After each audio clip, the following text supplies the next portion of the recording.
Catherine's in blue. Catherine and Mary and Kathy. Okay.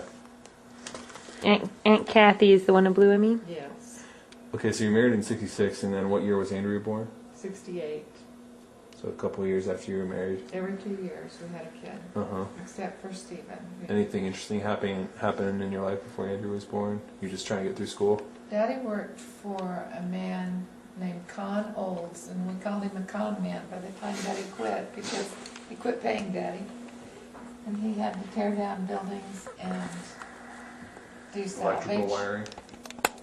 They were salvaging everything they could think of out of these old buildings. So he brought home old vanilla bottles that drunks Not vinegar bottles? had, not vinegar. They would leave, years earlier had gone into these warehouses to drink the alcohol out why of would the you bring vanilla. bottles home? They were old, Just interesting artifacts? Mhm. Oh. and they'd been pretty well picked over. Mm-hmm. And I think he brought home some nails with square heads.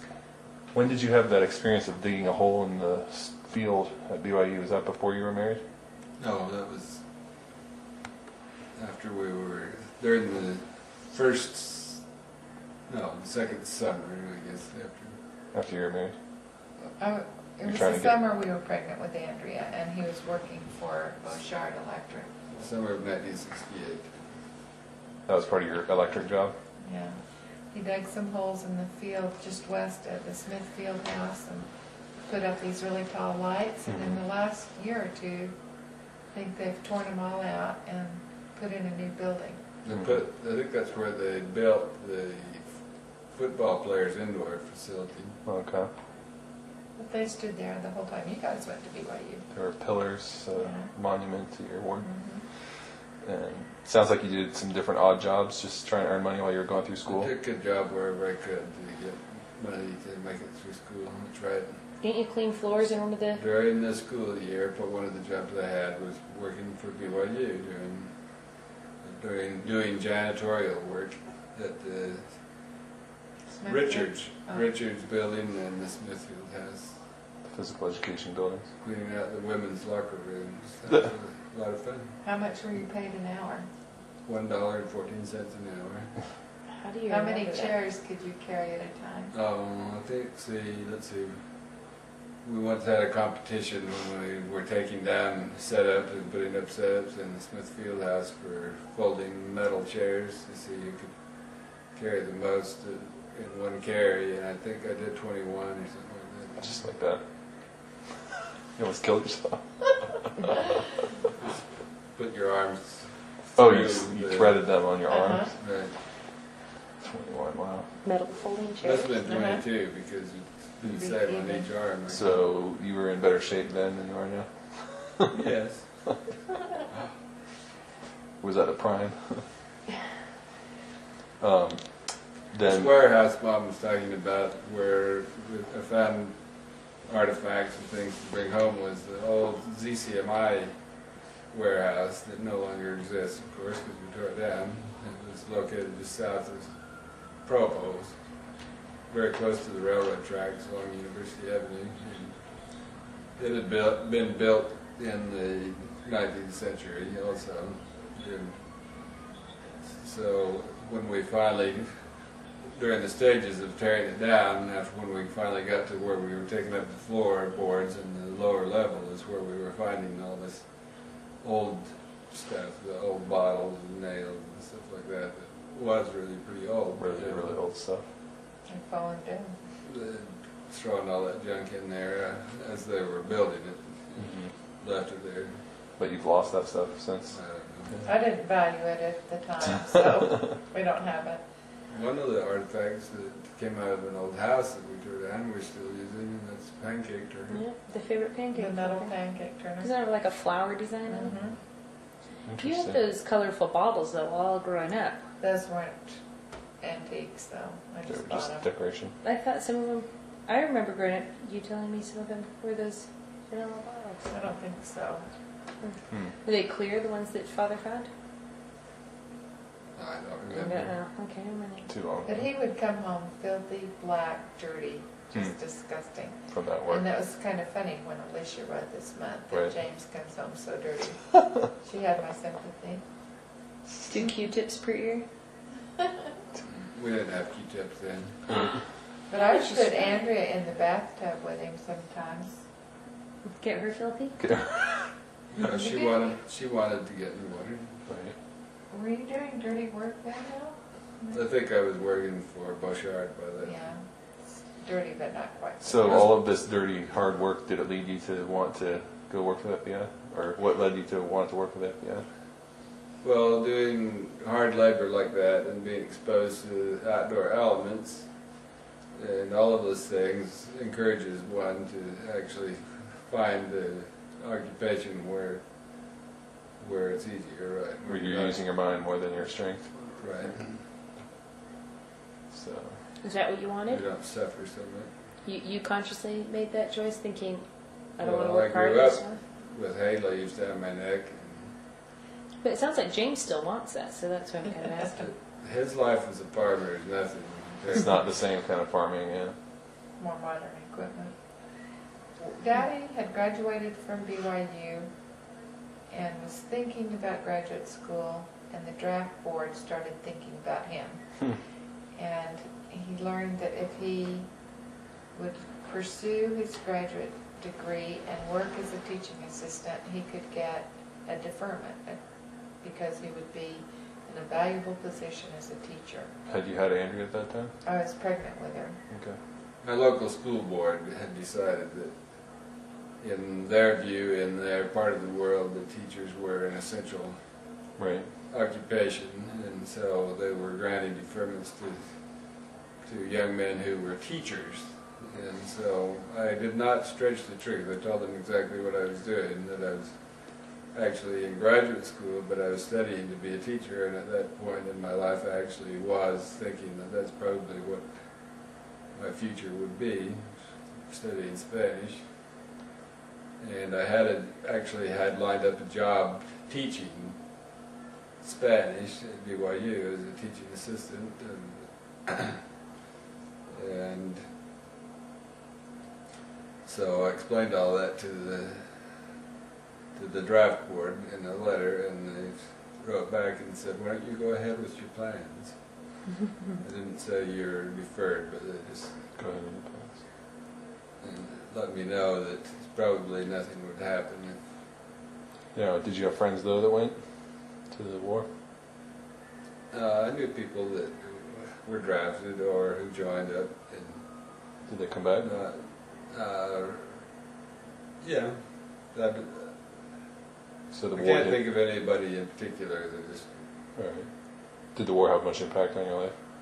sure, it had an impact on everybody's lives. In what way? It totally dominated everyone's thinking during those years.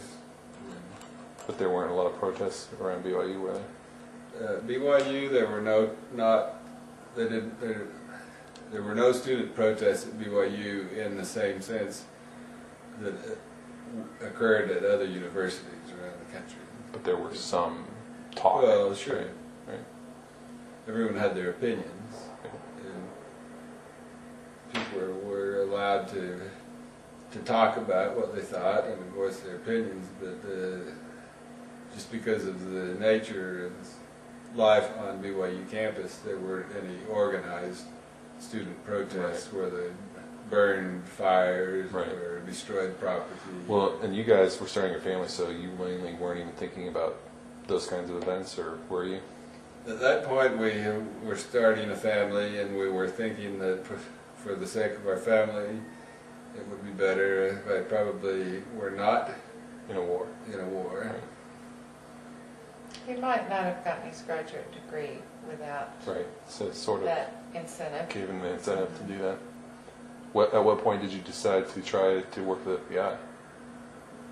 At the point where I was faced with actually finding a job, the school was going to be over, and We were living on campus in Wynant Terrace. Daddy was serving in the bishopric as a counselor to Al Price. And in the state presidency was the Provo resident agent, Loftus Sheffield. So because of his position in the church, he got to know President Sheffield. And became aware that he was an FBI agent. So Daddy was taking the civil service exam and was getting mail from government agencies like Border Patrol because of his Spanish and different things. And Social Security wanted to hire me. right, so I was putting two and two together, thinking a government job was a nice, secure place to go, salary-wise, would pay more than teaching. And so he applied to the FBI, and it took, well, he finished his schooling in May of 1970, and he started with the FBI November 16th, 1970, and Laurie was born November 26th, 1970. So he was gone. He'd started his training at Quantico before she was born. Mary lived a few blocks from me. So you gave birth to Laurie while he was training? Mary came over and took me to the hospital. Dick stayed with Andrea, and we had Laurie. Mother came out to stay with me. She was basically on the road, I think, when Laurie came, because she was born Thanksgiving Day. Mm-hmm. So Grandma was coming out to spend Thanksgiving with me, and Laurie decided to come. She was a few days early.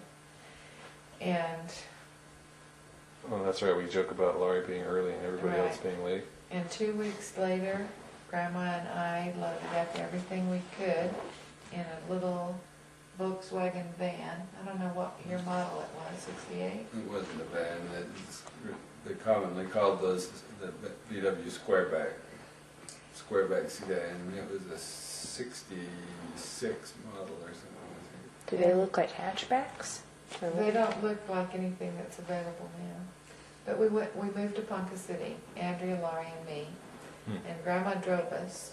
And sometimes the car would only do 25 miles an hour over some of these Oh, mountain passes because it was so heavily loaded. And were you I'm nervous with your 2 kids? I was, and Grandma was nervous, but it was a great service to move us. And we lived there for 3 months. And then in February, Daddy flew into Ponca City on a Saturday night, I think. And then Sunday morning we got up and went to church, and there was like 2 feet of snow on the ground. It never snows in Oklahoma. We got Laurie to church, and he gave her a blessing. And the next day we drove to Albuquerque for his first assignment there, which I thought was kind of unique to go back to Albuquerque. Your That's birth. where I was born. That assignment lasted 11 months, and that was kind of a training time for Daddy, where older agents would show him the ropes. But everyone knew that it was a temporary thing, that we would have to move after a year. So, sure enough, the next assignment was to Chicago. And we drove out there and arrived, and the snow was up to the handles Way on the up. car. Mm-hmm. And by then, I knew some things about the way the Bureau worked, and said, apply for Puerto Rico. And we were in Chicago about 2.5 years. And that's where we had little Sarah. We lived on Judith Ann, and that's her middle name, Judith. I like how you're going through the chronology, and I wanted to ask you just, before you go on to Puerto Rico, what was your best memory of living in Chicago, or your worst memory? I think she just said. Okay, The best well, got Sarah. another one. That's obvious. Daddy would get up like at 5 o'clock in the morning and get dressed and go down, walk to the train station, because I wanted to have a car in case anything happened to the You girls. just had one car. How far of a walk? A mile. But through sleet and snow and rain and sun, and Pretty It good. was a mile to walk to the train station from our house. It was probably at least another mile from the train station to the office on the other end. oh yeah, so 2 walks. All right. Helped him maintain his So your ideal commute weight. was like a half hour or an hour? And the train ride was probably took 45 minutes. Pretty long commute. But he had to be in the office. Took a lot of energy just to get to work and back every day. Yeah. What time did you need to be in the office? Before 7? Well, technically the beginning of office hours was I think 8:15. but in order to get in the time that They required overtime. anyway.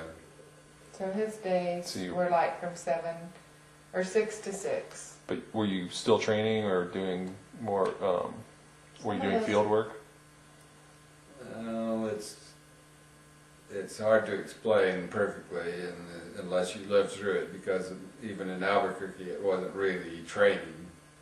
Because I was out on my own almost every single day without anybody working with me. What were you In doing? Albuquerque. Tell him about some of the cases. Reservation, Indian reservation. All right, murders, rapes, burglaries, car thefts, and a lot of background investigations. So you mostly talking to people about what happened in those cases? Yes. And asking it was questions. It was predominantly Indian cases because that was FBI's jurisdiction. Those were Indian cases. Hmm. In Indians don't have Chicago, their own. Isn't there Indian Affairs or something? Bureau of Indian Affairs that handles Indian crimes? Maybe not. it's federal government property, so the Bureau has jurisdiction on Indian Okay. reservations for crimes. I don't And know. then in Chicago, there was white collar crime and interstate transportation.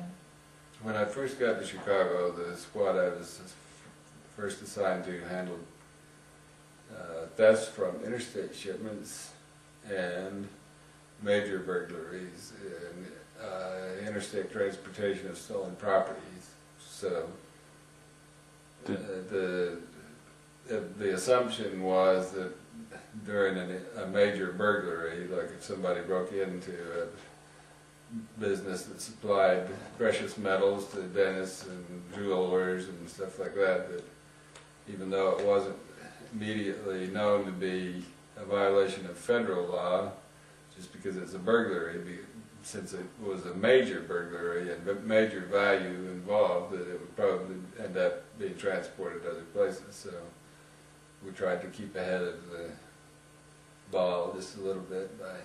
And was your job to go out in the field and do a lot of investigation, or stay back in the office at that point? Everything. Everything. Do the investigative work, write up the paperwork. There kind of was a rule that you had to be out of the office X number of hours a day. To make sure you did your working work the right. streets. During the days of Hoover, Mr. Hoover believed that your place was actually outside of the office, and there was actually a rule that you had to record actually on a report every day how much time you spent in the office. Right. You did have to spend some time in the office to write Sure. reports, though. Because you didn't have secretaries or anything? But no matter whether you needed to spend a lot of time writing complicated reports or not, just because this rule existed, there was a lot of pressure on you to be recording at least, to be writing down at least. You spent most of your time outside the office. Right. Did you have to give details about that hour, or could you be eating hot dogs the whole time? I'm just curious. I'm running the interview. You don't have to answer the question. Seems like We didn't have to keep a journal of all of everything we did. I just imagine there'd be a lot of abuse of the system if we were saying stay out of Well, the it was office. an unrealistic rule. Whenever you have unrealistic rules, you end up with people that say, okay, you want to hear, this is what you want to hear, this is what we'll tell you, but it wasn't necessarily the truth.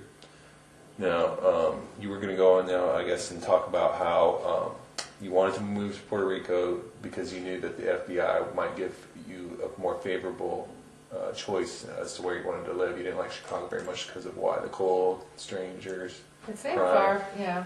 2-hour walk. It seemed foreign. It was the biggest city either one of us had ever been in. And I didn't drive in downtown Chicago there. Daddy didn't think I could do it, and if he didn't believe in me, I knew I couldn't. Who could? I don't remember. But over your mattress. You ran over a mattress once, I thought. That was in Texas. Oh. Really? Uh-huh. What was that all about? I'll tell it later in Right. chronological order. But we finally got the assignment to Puerto Rico, and all the Mormon agents, there was a huge contingency of LDS agents assigned to San Juan. There was a nice ward there, and a lot of our friends that we knew from BYU were there. So you were really excited. Waltzers, Torontos, and the Sloan Booms. We didn't know those people from BYU previously, though. I knew the You- Waltzers. You knew one waltzer. Mm. I met John and Patty. Patty was a friend of Eileen's. And How did you meet Melissa them? Sloan was a friend of Eileen's. But you And- were not assigned to San Juan, were you? No, we got Fajardo, 40 miles away, out by Roosevelt Road's naval station. But the Sloans had also been assigned to Albuquerque during the same time we were So you there. knew that. Mhm. But that, so that was a little bit of a, not so great, but you took it. Well, you didn't say Right. no. And it worked out to our benefit. That's some of our best times. We bought our first house there, which cost about $35,000. Daddy went in and tore out the wall between the kitchen and a bedroom and made the kitchen large, which was very important to me. Required. And then he enclosed the entire driveway with cinder block and louvered windows and made an additional family room and playroom. That's the playroom with the green carpet, Mm-hmm. divided into 3. A friend of mine in New Mexico had taught me how to tape shag carpet squares together. And because the shag had such a pile to it, you couldn't see these seams. So it looked like a checkered thing, and it was Okay. cheap because you could use scraps. You were trying to save money at that point. And we would drive to San Juan for Sunday school, and members of the ward there would invite us to come in and spend the afternoon until it's time to go back for sacrament meeting, and then we'd drive home. And then we would drive back to San Juan for Relief Society and back to San Juan for primary. So Daddy got this On right. different days. Yeah. I And don't remember hanging out at people's homes in between we meetings. did. I was pregnant with Ron when we arrived in Puerto Rico. And Ron was born in December 1977. And 74. 74, right. You left in 77. Daddy approached the leadership and said that he would be willing to help organize a dependent Sunday school to benefit the sailors assigned to the naval station, because we knew there were members there, but they wouldn't make the drive into San Juan. So they were going inactive, Yes, but essentially. so he approached the chaplain out there. Well, a lot of the young military guys didn't have cars or didn't have good means of transportation, and it was a lot of effort to. Good to time. drive. 40 miles doesn't sound far, but in San It was Juan, hard traffic. it's bad. The military guys would basically have to dedicate their weekend to church if they tried to go to Right. church, and it was the only time they had off.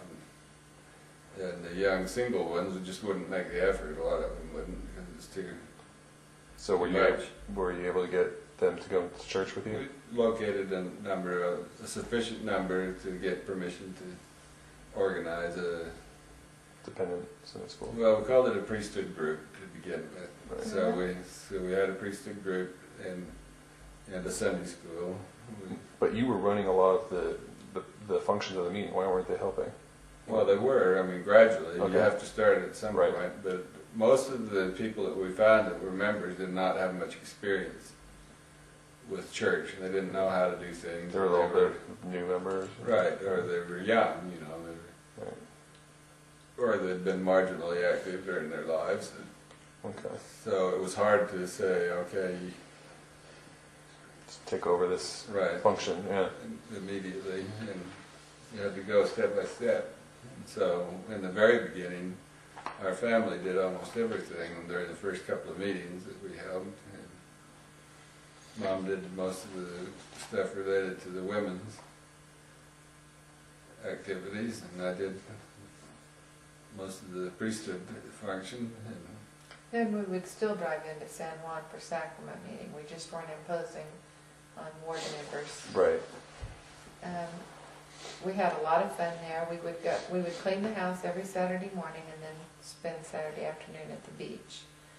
And you collected some shells there, didn't you?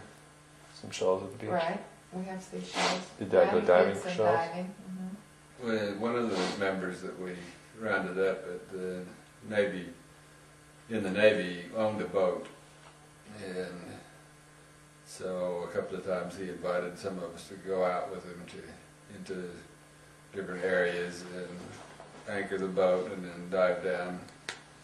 Not scuba diving, but snorkeling to spot these shells and things on the bottom of the ocean, and then we'd dive down and pick them up. And did you make something out of your shells? We had a friend that made this mirror thing that You you made one little bathroom yeah. here, That's little some shells. shells that you collected on the beach. Did you make that memory box with Koki in it and with Yes, some photo? Did you make that? yes. Okay. Do you have it? I don't think know so. where it is. I don't know where it is either. I have pictures of it though. It stayed in my room or in our house Right. through all the It years. said Puerto Rico. He got broken and removed. Seems like I Probably. remember seeing. The Right. seeds and stuff would get bugs in them. There was also a fancy hotel that we had access El to, Conquistador. and we could ride a little tram from Oh, the top all the way down to the pool.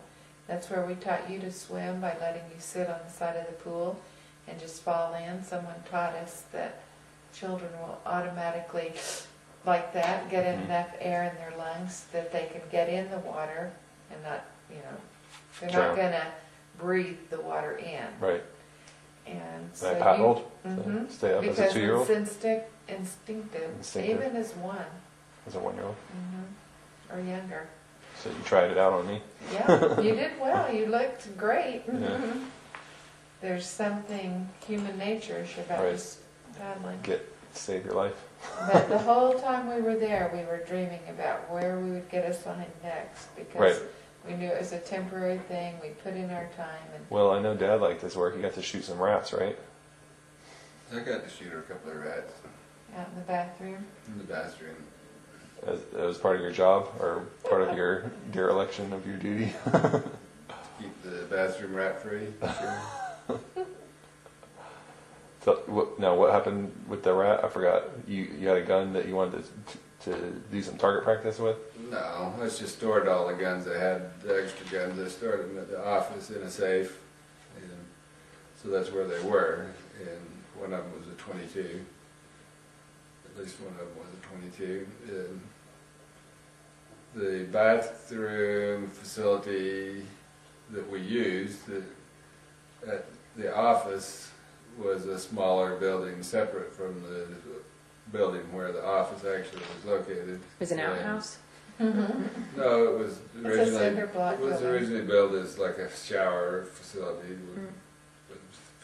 with bathroom stalls and stuff in it. And the building that our office was in had originally been the stockade, and a stockade for the Navy, and so it was divided in little cells where we had our little office, and it was separated from almost most of the rest of the buildings on the Navy base by trees and hills, so we were off by ourselves somewhat, and nobody else really close around. And one day there were a couple of rats that were running around out in the bathroom, and somebody came and said that there were rats out there, so I just picked up my little 22 pistol and Didn't say anything to anybody. went out into the bathroom and shot him. And left them there to die, or you cleaned it up? No, I threw him out in the tree. Okay. Caught a rat at our house too, didn't you? We caught a rat at our house. too. They're huge. How did that Kara is happen? just with them. Did you set up some traps? We trapped that rat, right. In the middle of the night. In the middle of the night, you heard a pow? We had windows that came all the way to the floor in that house. Some windows did, and one night I saw kind of a shadow, it looked like, kind of go across the living room floor when I was turning the lights on or off, and so I went to explore to see what was going on, and I saw on one side of the room behind the couch, I pulled the couch out and I found a little pile of chicken bones and other debris. And then on the other side of the room where the window was, I found a little hole in the screen. And so we realized that a rat was coming in and storing his goodies under our couch. And so then we started finding holes in other screens, and so we devised a plan. And I think we started finding holes in the bread sacks if they were out on the counter or something in the kitchen. And so I set up a rat trap in the kitchen, I think it was on the counter, with a little bit of bread. In the middle of the night one night we heard the big quack, and so I went out there, and the rat had gotten into the trap and it had whacked him, but then he had jerked free, and he was kind of dazed and still kind of laying there, but was not in the trap. So I grabbed the trap and slugged him with it and killed him by beating him over the head with the trap. And as Sarah was saying, those rats were fairly large. They were like the size of small cats. So then, after that, did you have any more after we rats? decided we'd solve the rat problem, and I patched all the holes in the screens, We and put life out went poison. on. Yeah, life went on. We put out poison too. So Dad shared some really great memories of Puerto Rico. Do you have any other memories of Puerto Rico, Mom? Well, I liked going to the rainforest there and the beach and the pool, and that's where we made friends with the Lancasters, and Daddy talked about that earlier. That was great. It was fun setting up the branch also and getting the church going. Right. That Fajardo branch is still going. It's still flourishing. So I did church work there that I would never have gotten to do living in the States. Yep. Got to lead the music in primary, and So did you have ever a moment that where you thought, let's just stay in Puerto Rico? no. Especially after the rats, huh? I had to order everything American through the Sears catalog. you didn't have to, but You it preferred. but it was considerably cheaper to order it that way, because we could order it through the post office box at the Navy. Uh-huh. And by doing that, we avoided all of the import taxes Tariffs. that the government of Puerto Rico imposed on things that you would normally buy. Okay. So I learned to do my Christmas shopping in October because I ordered it from the By catalog. catalog. And we got you there. I couldn't believe we finally got a boy. I was going to have 5 girls after Sarah joined us. I thought that was our destiny. So that was a fun surprise. And you were a fun baby. How did you decide then to move to Arizona? The Bureau decided. Okay. They threw a dart at a map on some obscure wall, and that's where it fell. Is that what you think It happened? had nothing to do with Yeah. Daddy's ability to speak Spanish or, Just his ability to work. yeah. When those transfers occurred, usually it was based on what places within the Bureau were asking for extra men to be transferred there. That was a factor, and there was also a little bit of a threat that was held over everyone's head in Puerto Rico that they better do some good work or they would not get an assignment that they liked after. Like New York or LA was bad. After what? After finishing their time in Puerto Rico. Why was there a threat? Were the workers not doing their job?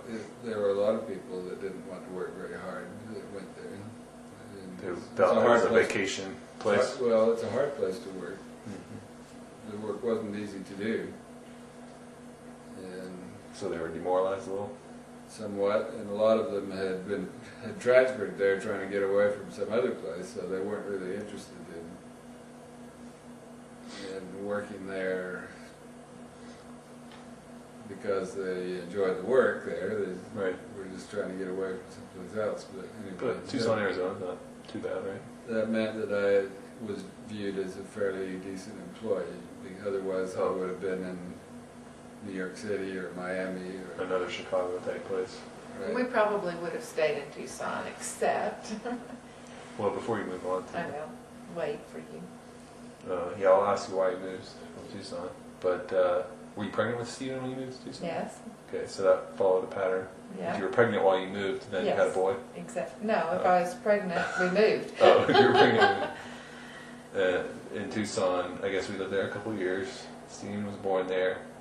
What other memories do you have of living in Tucson? That's where I have my first memories of life.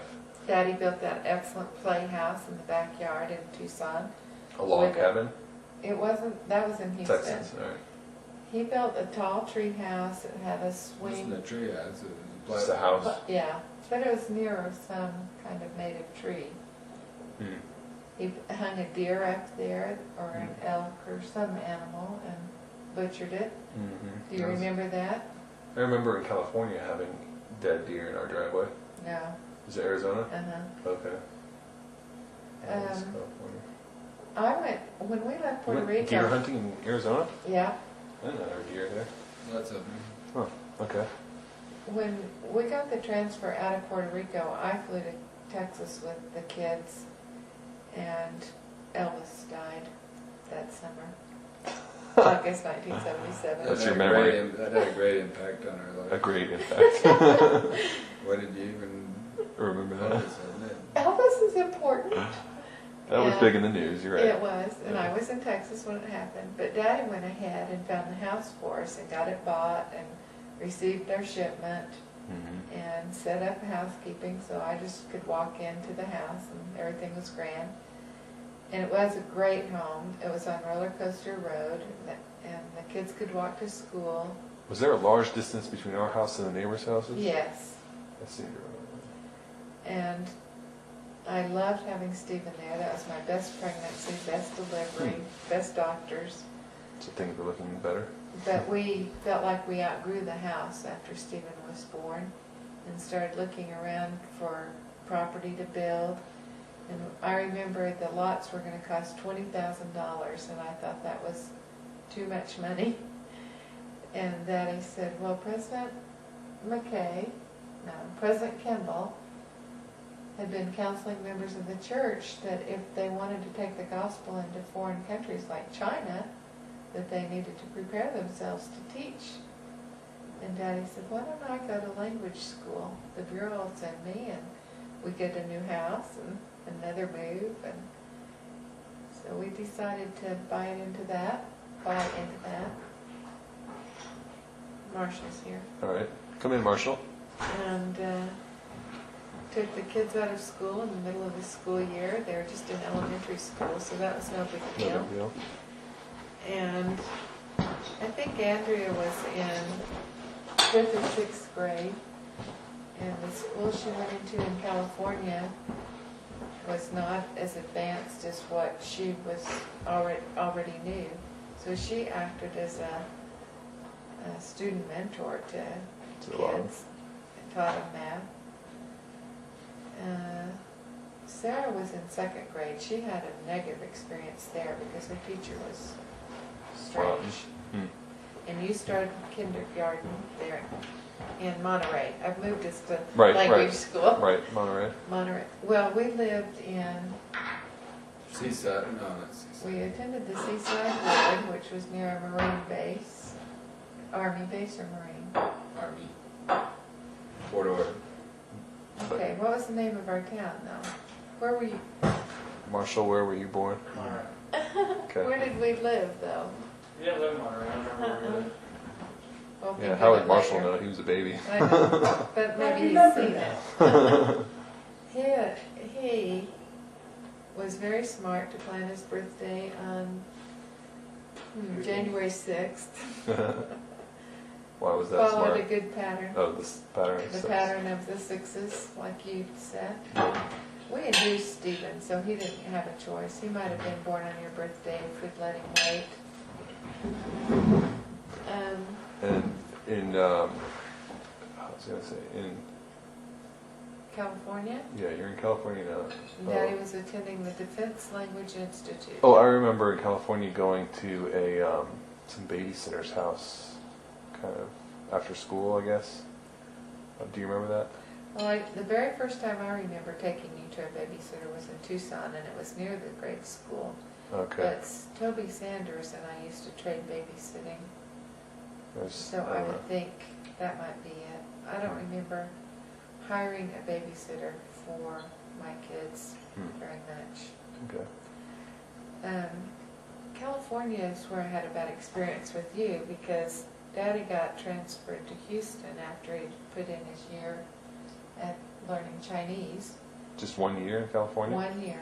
And he went to school like a job every Right. day, 8 to 5.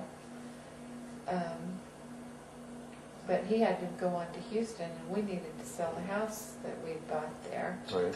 And the day the house sold, I said, okay, everybody get in the car, we're going to celebrate. And for some reason, you got out of the car and went in the backyard. And I knew I'd sent you to the car, but I didn't count heads. So I got into Salinas, a nearby town, and was at a church Deseret bookstore kind of thing that was run in someone's home. And I loaded everyone back into the car, and I said, where's Ron? And no one remembered having you around.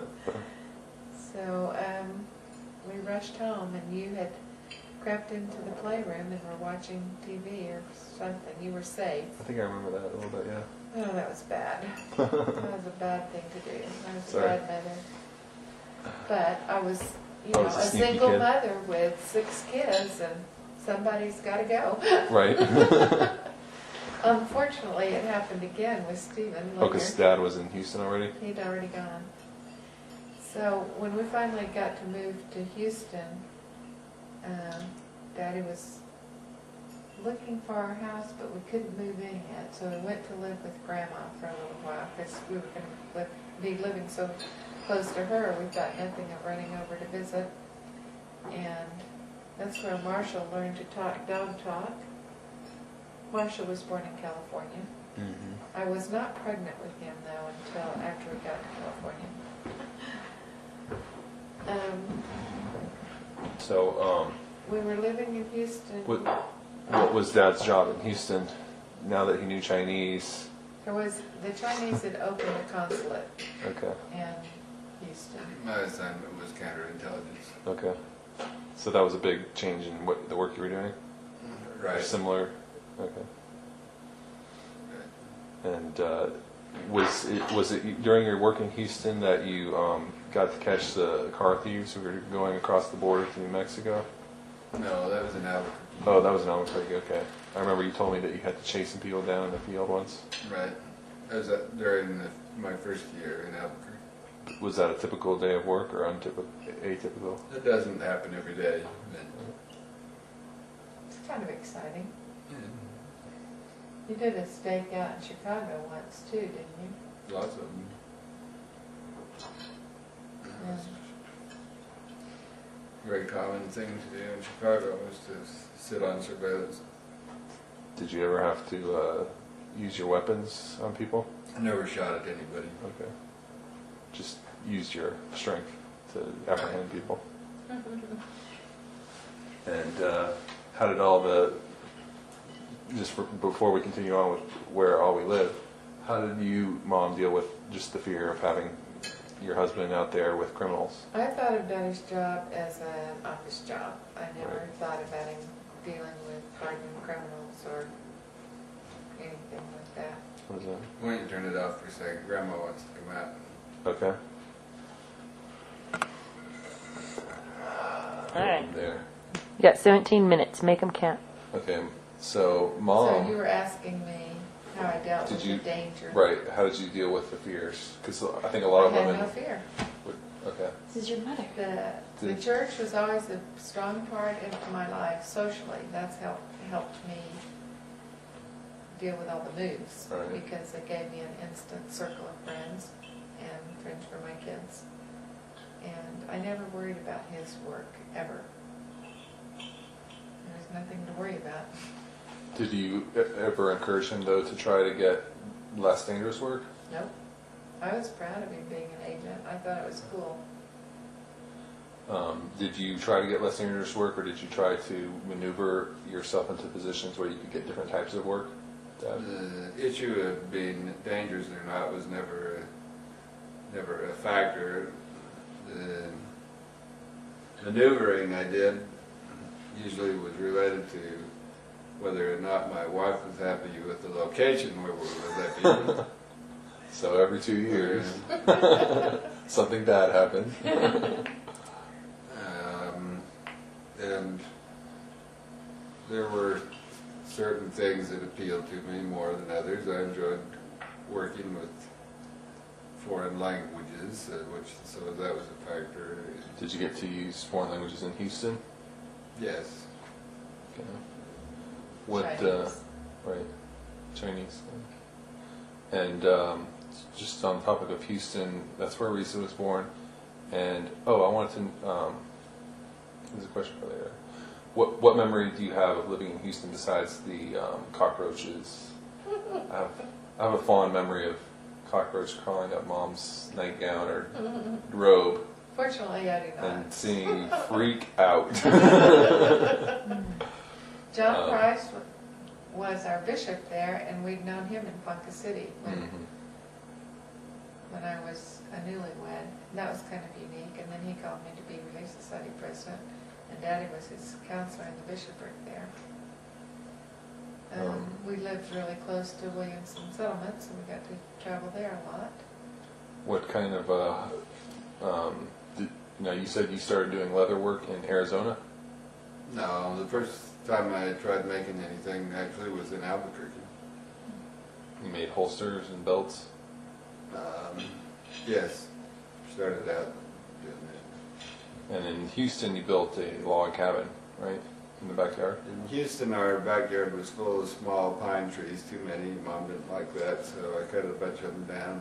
And then in deciding what to do with the Debris. wood and stuff that was left over, I decided to cut a bunch of them into appropriate lengths and lay them out and see if I could put together a little log cabin type structure for you kids to play in. And it sort of worked out to a degree. And then what made you decide to move to Virginia? That decision was based on various things. Houston was a hard place to live because of the commute involved. The traffic was horrendous. I spent a lot of energy just getting to work and back every day. And I had reached a point in my career where if I was going to want to try to do something more, which would include trying to go overseas to a foreign assignment, then it was time to start making moves to make that happen. Go up in a chain. And in order to be able to be transferred overseas to an assignment outside the United States, I needed to become a supervisor, because only supervisory level people were transferred overseas. And so the first step in doing that was to get a transfer to FBI headquarters as a supervisor. And so that's what I did from Houston. Right. Worked out that transfer. So that didn't improve the commute much. Actually, it was Was a little pretty good. easier in D.C. than it was in Houston. Wow. And in your job and as a supervisor, did you have to deal with people a lot more, like internal type of work?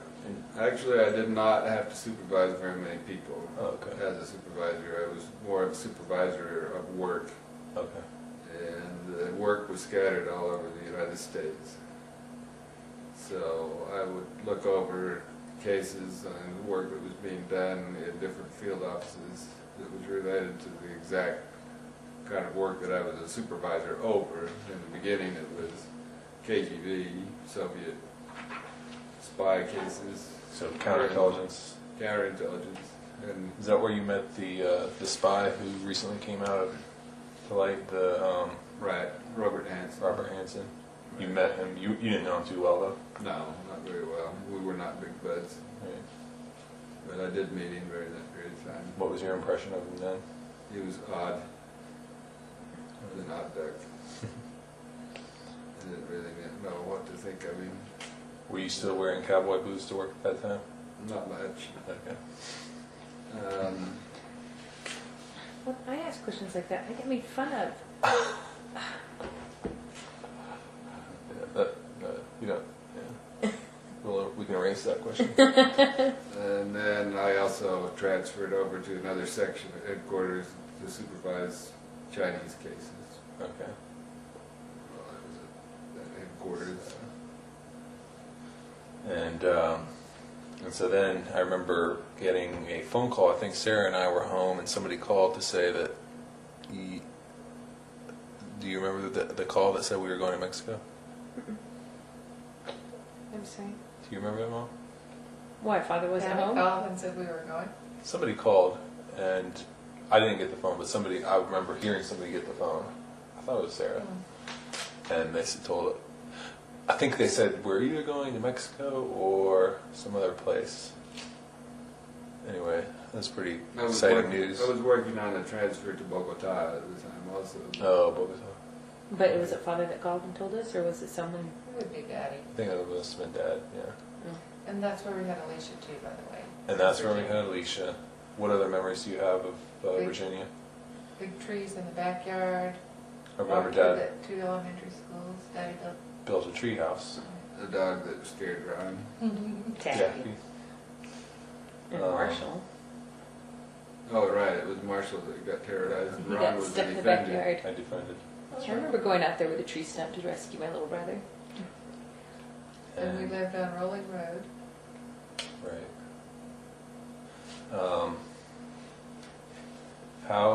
Okay, this is going on a different track now. How did you choose your children's names? I know Well, Laurie, yours was Laurie, easy. you told me you had a friend named Laurie Andrea. Was that just a nice name? Yeah, It was just a nice an alphabetized list. And I His decided first- Andrew or Andrea. And then Sarah's Sarah. named after a couple of friends, a distant cousin and a school teacher mentor. Who's the distant cousin? Sarah Packard. She's dead, right? Yeah. And then Ronnie got his name because of his dad. Stephen got his name because of my maiden name. Marshall's named after Sarah Packard's brother, Marshall. Wait, then she had a kid named Marshall. I remember there was a Marshall my age. We didn't decide to How many name minutes people were left? after these people, like Marshall wasn't named after somebody Right. because of some great connection. It's just you like the name. This is a good, nice sounding name. We've heard the name enough. Now, Risa, that was a very interesting choice. And she was a friend in Puerto Rico, Risa Udall, and still write Christmas cards to her. And her husband was an agent in San Juan, so we spent time with her. And Alicia, She is a good person to name someone after, because she's awesome. And Alicia's named after a hurricane. No, I just always And love how the did- name. we were back to the A's. Back And then. how did, now some of your kids have nicknames, and can you remember any of the stories of how your kids got their nicknames? How did Ron get R.J. Hunt for a nickname? No, that occurred during in Arizona during the hunting days. You were talking about watching me deal with the dead animal carcass out in the yard at our Arizona house. Just strung it up and skinned it, and It was in the driveway, I think. well, it started out at the driveway, and then I had to pull it up on your swing. What did the neighbors think of this blood They in the loved driveway? They loved it. And you were out there watching while I Gore. was doing all of that. And so I was just doing small talk with you, trying to connect. You were like 5 years old or less. I was like 3. Three. Yeah, 3 or 4. Trying to And, expand my. and so I had to ask you very simple questions in order to get you to talk at all. And I think one of the questions I asked you is, how did you like being named the same name I was? And I don't remember what you said. And I said something like, well, if you had a different name, what do you think you would have chosen? And that's because of what I was doing at the moment. I think that things were going through your mind, and I think you said, Hunt. I think I'd like to. No Of blood. course, you weren't that verbal as I a think I said 3-year-old. blood. No. Now, you might have said that first, and then you said Hunt. Hunt. And so I said, yeah, okay, we could call you R.J. Hunt. But for a while. Buddy was he became a Buddy just because we used to call him Little Bud before he was born. I think I called him that more than anybody else. Sarah picked up on that. I think we all did. Mhm. I think we all gave each other nicknames a little bit too. What was your favorite part of moving all the time, Ron? Did you ask this of the parents yet? What, Because it's their interview. their favorite part of moving? Well, I'd like to know since it was a big thing. Well, we covered that a little bit already. You said that you liked you dealt with the moves because you had the church as a social group set up already. Yeah. I think her favorite part was selling a house, though. You must have really hated having to pack up though and clean up everything and get the house ready to sell. I mean, most people really dread that. Well, you have to clean house anyway. Okay, fair answer. How did I deal with moving? Basically the same way you did. I Was went it to church and scary? got things. Yeah. Before you were born, some of our moves involved going out for ice cream a lot. So we liked that, yeah. Mom tried to make Well, it as pleasant as possible. Having a family, I never felt like I had a lack of friends. Yeah.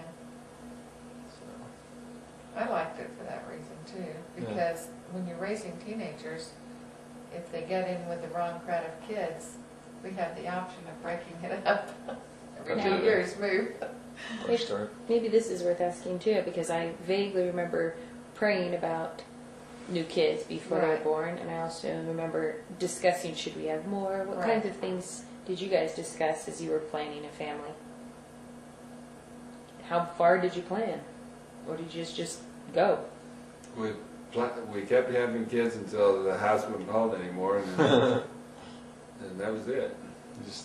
You always felt like you could. Did you handle really one. listen to your kids' opinions, or did you just humor us? And we couldn't fit any more kids in the car either. I think it was important to involve the children in this family prayer for a new baby that would be born to our family healthy and strong. And I wanted you to want the additional children.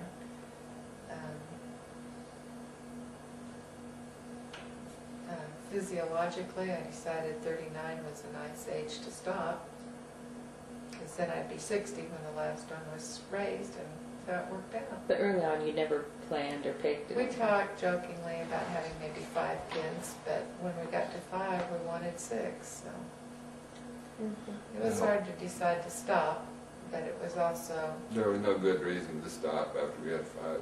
right.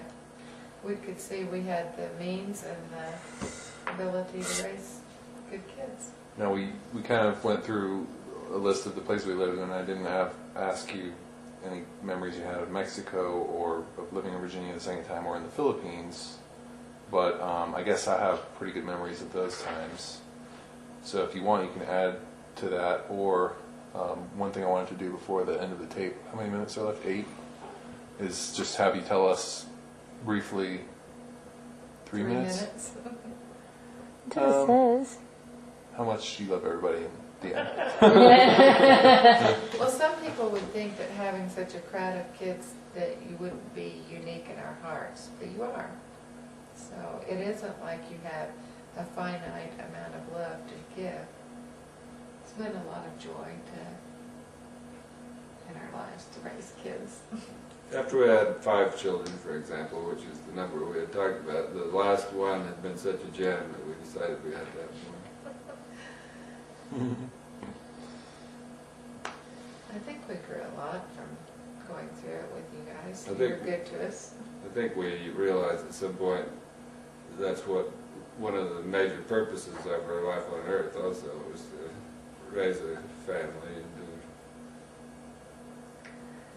Well, you've often said you're going to be held accountable for your choices. And so we would make choices to move or to have children, and then try to do the best we could with that choice. So. Well, thanks for your time. I think we've done a pretty thorough interview. What about Vegas? Do you want to mention living in Vegas? Oh, and we did live in Las Vegas after the Philippines, right? I always Some of forget us about did. that. We were starting to crack out by then. But I'll let somebody else interview you about those other places that you lived. And then after Las Vegas, you lived here, of course. And, all right, thanks. Thanks for joining us.